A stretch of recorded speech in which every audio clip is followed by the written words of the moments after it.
मुझे कभी लगता है कि ये अमीरों को लोग यूं ही गालियां निकालते हैं। सही मायने में वो समाज सेवक है। उनके पास इतने पैसे होने के बावजूद वो सुबह शाम मेहनत करते हैं।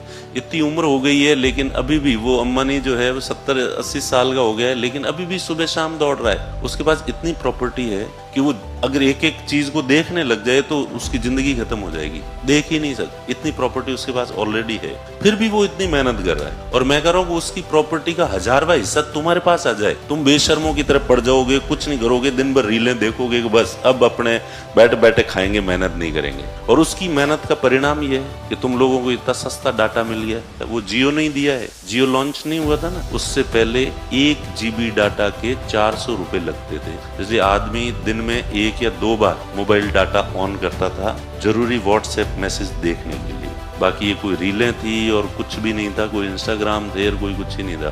फेसबुक और इसको देखने के लिए थोड़ी देर डाटा ऑन करता था और तो 1 GB तो ऐसे उड़ता था, पता ही नहीं चलता था। आदमी 1 महीने तक 1 GB डाटा चलाता था और तुम्हारे 1 दिन नहीं चलता 1 GB डाटा। ठीक है, किसने दिए ये? अंबानी ने। और फिर भी बेशर्मों की तरह लोग अंबानी को गालियां ही निकाल। बिजनेसमैन का प्रॉफिट बढ़ेगा तो वो एक्स्ट्रा प्रॉफिट को इन्वेस्ट करेगा तो गरीब लोगों को रोजगार मिलेगा और गरीबों का जीवन स्तर अच्छा होगा। तो इसलिए बिजनेसमैन को प्रॉफिट होना चाहिए या नहीं होना चाहिए? सरकार को कैसी पॉलिसी बनानी चाहिए? बिजनेसमैन फ्रेंडली पॉलिसी बनानी चाहिए या नहीं बनानी चाहिए? बनानी चाहिए, क्योंकि बिजनेसमैन के फायदे में गरीब का भी, बिजनेसमैन के फायदा होगा, वो निवेश करेगा तो गरीबों को रोजगार मिलेगा।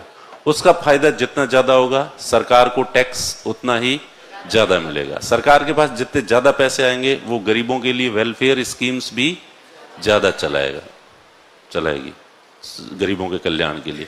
इसलिए अमीर के फायदे में गरीब का भी फायदा है। बोलो देखें।